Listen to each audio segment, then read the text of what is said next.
Hey fam, how are you doing today? I thought I'd come today and show you, talk a little bit about meal prep. I do love to meal prep. It keeps me on track and, so that I can reach my goals even better. It just makes life less of a hassle, saves me time, it saves me money, those are my lines. I say that all the time because it's true. Yeah, so first I just want to say that, sometimes there's a misconception, I think. People think you don't eat, or maybe you just eat salad only, your leaves, or you're starving yourself, or you're not actually enjoying food, or you're not even cooking great food, or, all sorts of misconceptions. And, sometimes it's a little bit... it gets under my skin a bit, but I should just rise above that. I think it's people that are not well informed. Anyway, so I do my meal prep every week. I don't have a particular day. It's just any day when it's convenient, but obviously I don't want to go too long without any prep meals. Maybe 1 or 2 days, but I eat my prep meals throughout the week. I'd have one day that I kind of freestyle. Maybe I might eat out, or just cook something myself, So it's very flexible, it's very flexible. The meal plan that I follow, it's flexible in that, I'm a low carb. That's another subject. I'll come back to it another day. But low carb doesn't mean I don't eat any carbs. I do eat carbs, they're just the healthier versions. And so on my plan, it's kind of a lowish carb, and I use a portion control system, especially when I'm working out, because all my workouts come with a meal plan that you kind of need to follow, because the burn of the workout is different, depending on what type of workout it is. So that's what I follow. And most of the time during the summer, I don't really follow the portion control system. I follow another system, which is just brilliant. You just eat more veg. I think a lot of people, that would kind of suit, because you just learn a lot about what to eat, and when you're out, or if you're at a party, or even if when you're at home, from carbs to veg to meat and all those things, how can you eat all that and still continue losing weight even without doing any exercise, So that's what I do during the summer when I'm not actually on a workout plan. So these are my favorite portion control containers. I'll tell you something actually. Before I started on this journey, I used to see these about, like different ones though, from people's posts and stuff. So I actually went and got myself some from Amazon. But then I discovered I actually didn't know what they mean. I didn't know how to use them. I have containers, but I actually don't know how to use them.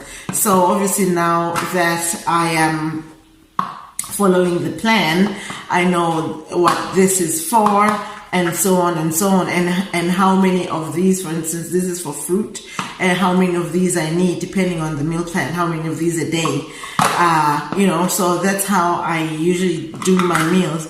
My most favorite breakfast is porridge. So for porridge, it be one of this and one of that. So that'd be like my carb and my protein. And I have seeds. So I actually will show you now. So it's one of these a day, So these will be the seeds, So it's a good bit, of seeds. So this is once a day. And even if you are using chia seeds, it's the same amount. I'm telling you, the first time, bad habit. You see, snacking. The first time I used chia seeds, I was like, oh my God, they just went all over my plate. I didn't know how to handle it, but now I just add them into my shake. That's another topic again, because there's such a misconception about shakes. Anyway, so I plan for about 6 days. For me, 6 days is best. I used to do 3 days and then do again, and then I find that it kind of messes me up because I actually don't have the time to cook. So that's what I do.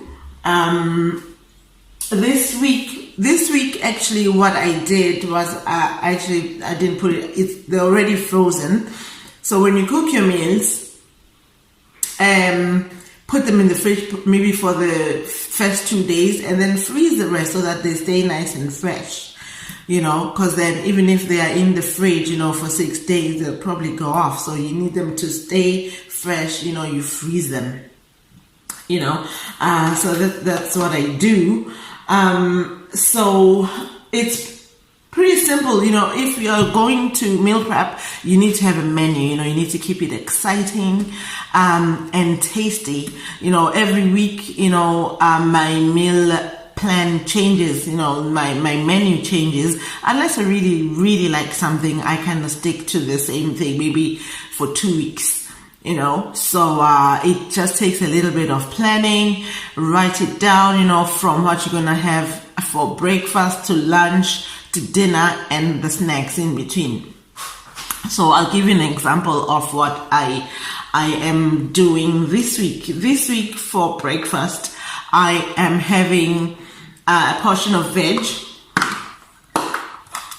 which is this, and eggs, 2 eggs. So this is my container. So all this goes according to my meal plan. I usually have 4 portions of veg and 4 portions of protein for the day. So I would just mark that off. Okay, so how many containers for breakfast and lunch and dinner, and then this system also helps me kind of eat for my goals and making sure that I'm actually getting all the vitamins that my body needs, because sometimes you can just forget about other food groups, like previously I never would have had any seeds at all, so, but now I do, and following my plan, it keeps me connected, to, okay, don't forget your portion, and then I'll put it in. So for breakfast this week, it's some eggs and veg, sometimes I might add a slice of toast. And then for lunch, I am having some cabbage, so it's a double portion of veg. I have some cabbage and a pork stir fry. And then for dinner, I'm having, I got some spaghetti this week, spaghetti made from beans. I think it's black bean. So that's what I'm having. I'll probably post something a little bit. Oh no, I'll include a picture at the end of this actually. So that's what I'm having. My carbs, I usually eat my carbs earlier on in the day, and later on in the day, I don't have any at all. So I most likely will have my carbs for breakfast and lunch, and that's it. By the evening, I'm mostly eating veg. So that's what I'm having this week. So I'm having some fish and black bean spaghetti. That's for dinner. And then I have fruit as a snack. Sometimes I have my healthy fats. So this is what usually goes in here is nuts, cheese, hummus, avocado. Those are my go-to. So I'm always kind of going in between them. So sometimes for my snack, I might have hummus and some carrots. I just kind of plan the whole thing in advance. So I kind of stick to my goals. That's it. So that's just what I wanted to show you.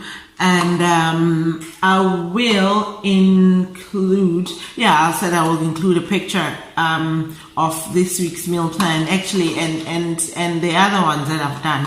So at the end of this. So anyway, I hope this helps you if you want to learn more about this container system, or if you just want to learn how you can eat healthy without actually using the container system, it's just your plate, but then knowing what to put exactly on your plate so that you can continue losing weight and being healthy, So do give me a shout. So I hope this helps you in some way. It's helped me a lot, especially, what they say, herbs are truly made in the kitchen.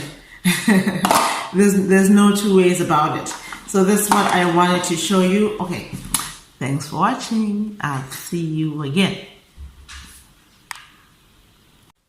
Hey fam, so actually I did this video on meal prep, and I was asking myself, why am I doing this video? I completely well, I didn't forget, but I just kind of got carried away. But the reason I did the video was, to get you started on meal prepping. What are the things that you should do?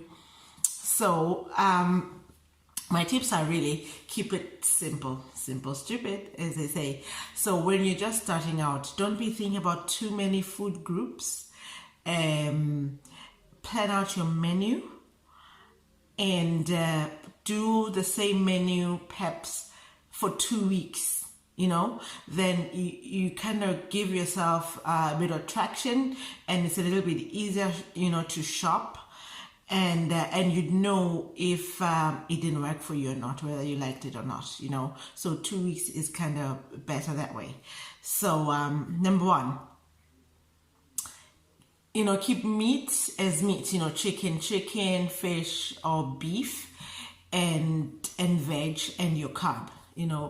That's how I have always done it. Cook them separately, and then dish them out, and then freeze them.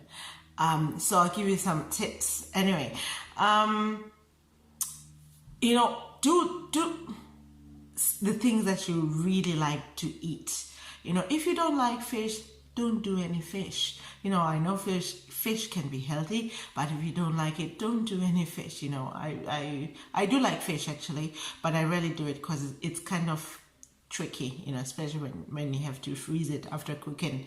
I really don't do that much fish. So keep it, cook the things that you like. What sometimes people do is they complicate things. You end up getting, looking up these menus with these ingredients that you can't get. So always go for what you can get in your local shop, what you can get in your local the vegetable shop. Stuff that is in season, it's always better. And I always go for frozen. Guys, let me tell you, I always buy fresh veg. Obviously it's fresh fruit all the time, unless it's for my smoothies, of course, then I buy frozen. But fresh veg always goes off. I find that I never actually use it within the time frame, and then it always goes off on me. So I always opt for frozen, so it's just as good. So go for stuff that is in season and stuff that you like. I do know there's that thing that they say eating healthy is expensive. No, it's not. It's not. Keep your menus really simple, and when you have a family, make sure that what I do is I cook stuff that the whole family can eat. I don't like cooking things that it's like I have to cook for myself and then for the rest of the family. Imagine I have to cook for myself, the hubby, and the kids. It's way too much work. Keep it simple. Cook stuff that everybody can eat. And another thing, don't keep it boring. Season your food, season your meat, marinate it, make it tasty. Healthy food doesn't have to be that boring, that kind of way. So those are my kind of like high tips. And then plan ahead, plan your shopping list, plan your menu, and then you know what to get. If you're buying for 4, plan ahead how much stuff you need to buy, how much time you need to go shopping, and then you need to plan ahead for your meal prep time, that kind of way. So that's what I usually do, because as much as I'll be freer for the rest of the week, but I need to schedule out some time for cooking, because if you're cooking for 4, 6, it could take you half the day. So you do need to schedule out some time, but then it's gonna free you up so that you can do the things that you love during the week. So those are my main things, really. Cook something that you like, plan out your menu, and then go shopping and buy things that you like, cook stuff that you like eating. Most importantly, season your food. I'll give you one tip, especially with spices. When you're just starting out, whether you're just starting out cooking or meal prepping, don't get the spices that are already mixed, because they contain a lot of salt. So keep it more herb-wise, and don't throw in everything at the same time. Start with one herb and see if you like it, and then you can mix it up, and then maybe you can make a rub after, but always start out with one. The same as spices, you can make your own spice concoction, but always start out with one. Maybe it's paprika, or maybe it's a bit of curry, or cumin or garam masala, whatever. Start out with one, and then the more you get more confident with your cooking and with your mixing skills, then the more you can mix all the other spices. So those would be my number one tips. That is Meal Prep 101. Thanks for watching.